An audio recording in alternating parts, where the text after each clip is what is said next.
les causes de la tristesse et de la dépression. Au nom du Père, du Fils et du Saint-Esprit, ainsi soit-il. La raison pour laquelle le prêtre porte des vêtements roses ce jour-là est que l'Église attend la joie, la consolation de l'arrivée du Sauveur le jour de Noël. Tout comme les Israélites de l'Ancien Testament ont dû être consolés lorsqu'ils ont entendu les prophètes parler du futur Messie. Ainsi l'Église se réjouit-elle en revivant les années d'attente du Sauveur du monde. L'Avent commémore cette époque de l'humanité qui dure 4000 ans, ce qui est 2 fois plus long de l'Empire romain jusqu'à aujourd'hui. Oui, 2 fois plus long que de l'Empire romain aujourd'hui. Il n'y avait pas de sauveur, pas de Saint-Sacrement, pas de sacrement de pénitence, pas de sacrifice de la messe. Il n'y avait que l'espoir d'un sauveur, un espoir qui devait vivre de génération en génération, de siècle en siècle. Il n'y avait qu'une foi tenace dans les promesses qui ont été faites à Abraham et à sa postérité. Mais aujourd'hui, l'Église se réjouit parce que le Seigneur est proche, comme le dit saint Paul. La joie de l'Église signifie plus qu'une simple commémoration de l'attente du Sauveur dans l'Ancien Testament. Il a un sens spirituel et mystique, car dans cette vie, notre vrai Noël sera une sainte mort, dans laquelle nous serons unis à Dieu, dans la vision béatifique. Ce sera la possession ultime de Dieu et l'ultime. Mais avant ce moment, il y a une joie anticipée qui est la joie de posséder Dieu dans nos âmes à travers l'état de grâce sanctifiante, dans un sens très réel. Le Seigneur est proche de nous, comme saint Paul dit dans l'Épître, que le Seigneur est proche et que sa proximité donne de la joie à nos cœurs. Tout comme les prophéties du Messie prêchées dans l'Ancien Testament étaient une source de joie et de consolation pour ceux qui l'attendaient. Ainsi, la présence de Dieu dans nos âmes est une source de joie et de consolation pour nous qui l'attendons dans la vision béatifique au ciel et jusque-là. Comme il y avait une grande joie chez les bergers et chez les mages lorsqu'ils posèrent réellement les yeux sur le Sauveur tant attendu.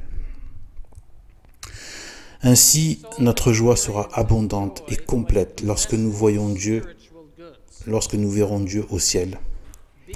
L'âme éprouve de la joie lorsqu'elle possède des biens spirituels étant un esprit. L'âme ne peut pas se satisfaire d'une chose matérielle. L'âme n'a soif ni de nourriture, ni de boisson, ni d'or, ni d'argent, ni de meubles confortables, ni de paillettes, ni de beaux vêtements. L'âme se réjouit dans la justice, la charité, la miséricorde, la bonté, le courage et d'autres biens spirituels que l'argent ne peut pas acheter. C'est pour cette raison que notre taux de divorce est très élevé, bien que les couples puissent acheter et profiter de biens avec une facilité sans précédent, en raison d'une prospérité sans précédent, par rapport à ce qu'était la vie, disons, 100 ou même il y a 75 ans. Néanmoins, leurs âmes sont affamées, parce que leur égoïsme matérialiste les prive des biens spirituels les plus fondamentaux.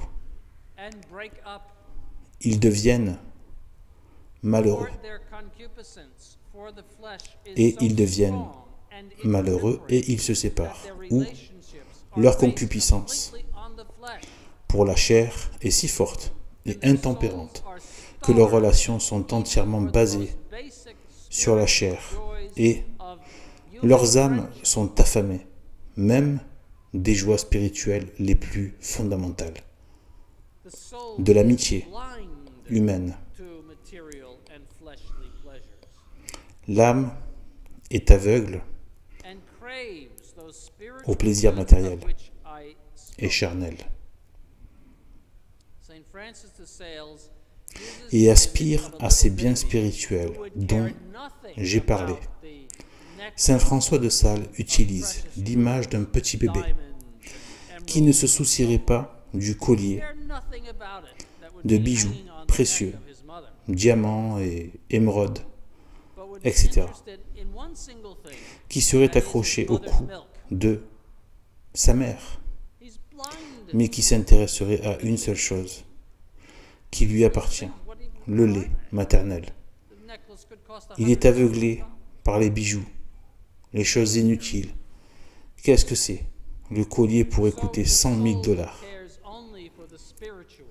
Il ne s'en soucie pas. Donc l'âme ne se soucie que du spirituel. La raison en est que l'âme est faite pour Dieu, par Dieu, et ne le fera et ne se reposera pas jusqu'à ce qu'elle ait trouvé sa joie en Dieu. Saint Augustin dit que nos cœurs ont été faits par vous et ne se reposeront pas tant qu'ils ne reposeront pas en vous. Ainsi, dans cette vie, la possession de Dieu passe par la grâce sanctifiante et la plus grande de toutes les joies, car lorsque Dieu vient et prend demeure dans l'âme, il ordonne à l'âme. Il ordonne l'âme. Pensez profondément à une femme de ménage qui entre dans une maison en désordre et ordonne, met de l'ordre dans tout, pour que vous y entriez, que ce soit beau, dans son ordre, dans une chose simple, comme dans une chambre de motel. Tout est propre et ordonné. Et cela donne une certaine joie, car cet ordre amène tristesse et confusion. Mais Dieu ordonne l'âme par la vertu de charité qui est le premier effet de la grâce sanctifiante. Quand cette possession de l'âme par Dieu est parfaite, la joie et la paix de l'âme est parfaite. Aucune tribulation du monde ne peut l'enlever. En fait, les ordres spirituels disent que l'un des signes de quelqu'un dans un état parfait est qu'il n'y a aucune tribulation du monde qui puisse perturber sa paix intérieure et qui prenne le pouvoir. Les problèmes les plus terribles avec la paix et l'aisance dans une parfaite résignation à la divine volonté, c'est un signe de perfection. Dans la vie spirituelle, cela ne veut pas dire que nous ne pouvons pas souffrir, que nous ne pouvons pas ressentir de douleur ou de perte dans cette vie. Non. Cela veut dire cependant que non, la douleur ou la perte dans cette vie peuvent perturber cette joie et cette paix intérieure. Car quelle que soit, ne peuvent pas perturber cette paix intérieure, car quelle que soit la tribulation physique ou spirituelle qui nous arrive, la joie essentielle de l'âme n'est pas perturbée, parce que la possession essentielle de l'âme est en la possession de Dieu, à travers la grâce sanctifiante, nous pouvons regarder tout d'abord notre Seigneur dans sa passion, dans sa nature humaine sacrée. Notre Seigneur a, dès sa conception, la vision béatifique. Donc, il était dans la possession la plus parfaite de Dieu possible. Il était parfaitement heureux, parfaitement joyeux, toujours dans sa nature humaine sacrée sur la croix. Il avait la joie intérieure de la possession de Dieu, même si ses souffrances physiques et émotionnelles étaient intenses, même au-delà de toute description. Mais il voulait goûter à la souffrance humaine, tant émotionnelle que physique, pour la race humaine et pour nous donner un espoir dans nos souffrances, dans notre douleur, que nous devons subir à cause du péché originel et des péchés actuels. À une chose mystérieuse qu'il dit sur la croix: « Mon Dieu, pourquoi m'as-tu abandonné ?» Eh bien, la première chose qui vous viendrait à l'esprit est de dire: comment cela se peut-il? Pourquoi est-ce qu'il douterait? Pourquoi son père l'aurait abandonné? Il est quand même la deuxième personne de la Trinité. Mais les théologiens expliquent cela, qu'il a fait tout ce qu'il avait à faire pour ressentir cette douleur des êtres humains qui ont peur de la mort, alors que la mort approche comme si rien ne pouvait l'aider. Un désespoir d'une manière, non pas qu'il est sans espoir, mais il voulait sentir le stress émotionnel de mourir. Et c'est pourquoi il a dit cela, afin que l'on sache cela, qu'il a vraiment fait l'expérience du stress de la mort, comme tous les hommes. Ainsi, sur la croix, il avait la joie intérieure de la possession de Dieu, mais en même temps des souffrances physiques et émotionnelles que cela pouvait engendrer. On peut dire que pour Notre-Dame, elle n'avait pas alors la vision béatifique, mais sa vie de grâce était si intense que sa joie intérieure ne pouvait être troublée par ces horribles souffrances au calvaire. De la même manière que les martyrs de l'Église de tous les temps allaient à leur mort dans la joie et la paix, dans une sainte résignation, pardonnant et priant pour ceux de leurs bourreaux. C'est cette joie et cette paix intérieure face à la torture et à la mort tout à fait surnaturelle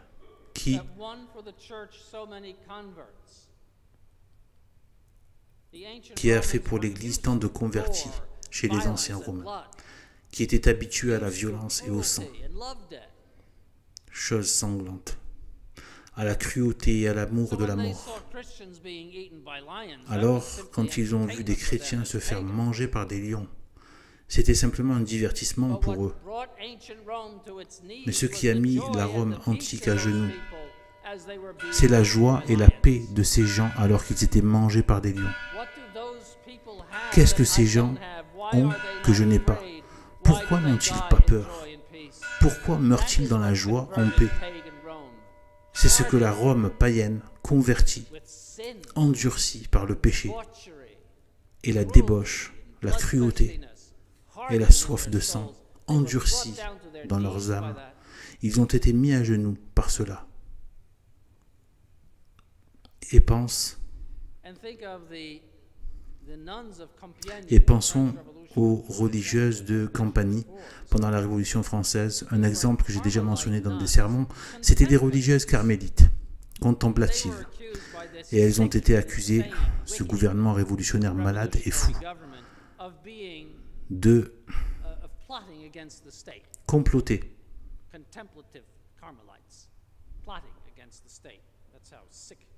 contre l'État. Ces gens étaient vraiment malades. ils ont été condamnés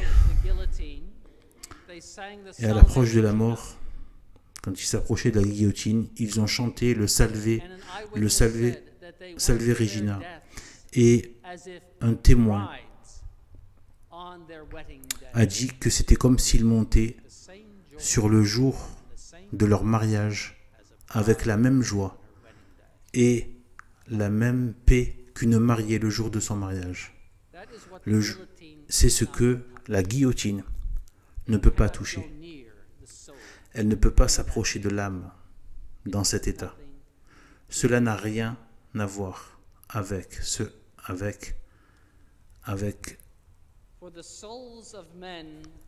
la guillotine.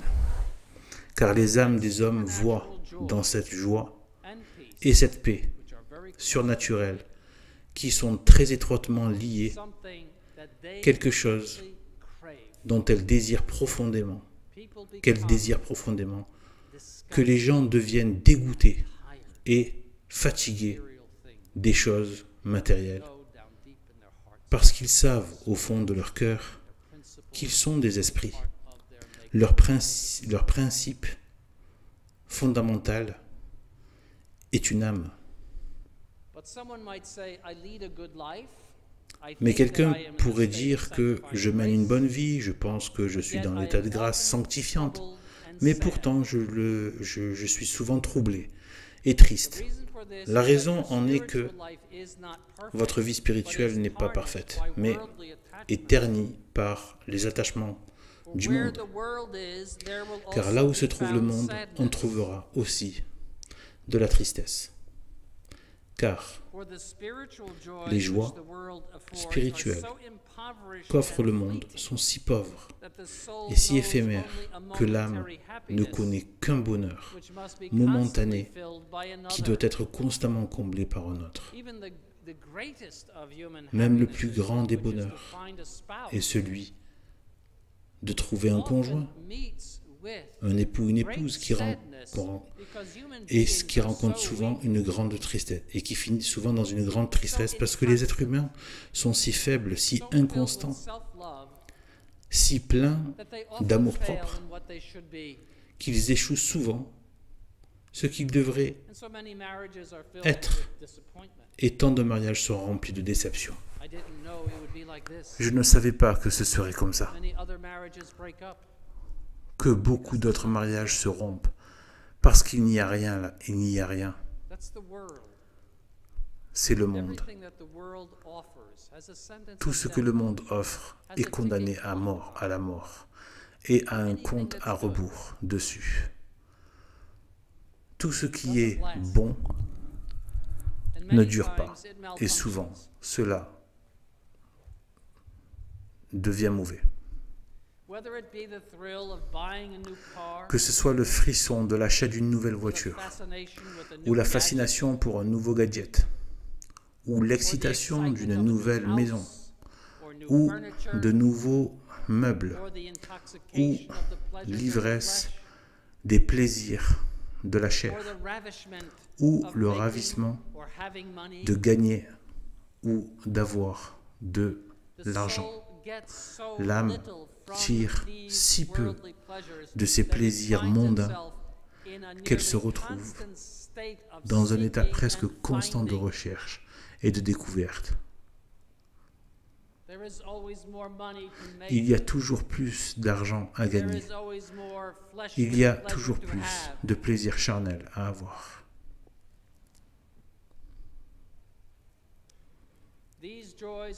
Ces joies sont comme des fêtes qui prennent vite fin.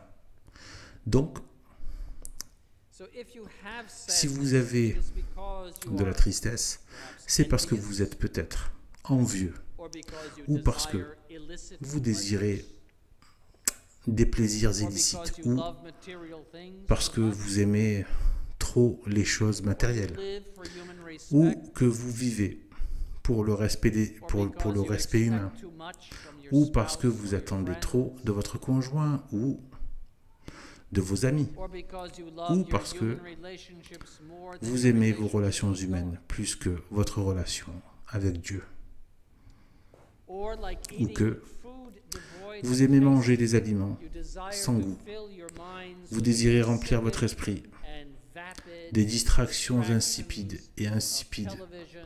de la télévision, des films ou d'autres sources médiatiques d'aujourd'hui, qui sont une distraction majeure de ce qui est vraiment important dans la vie.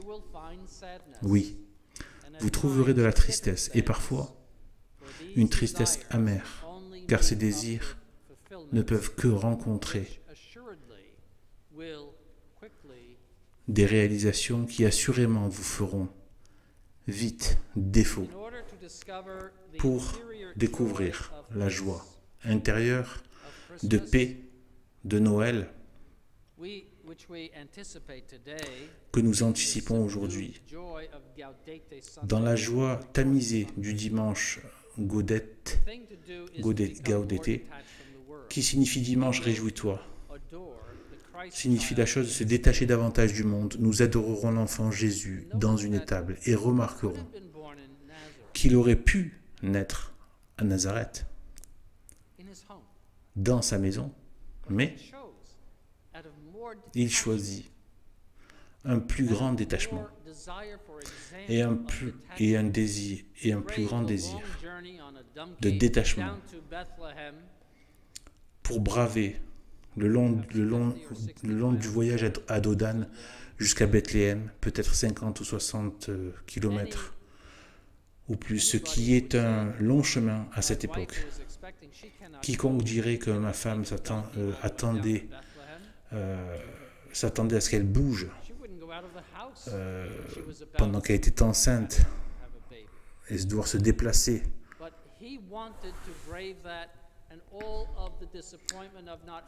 Voilà, la difficulté, mais il voulait braver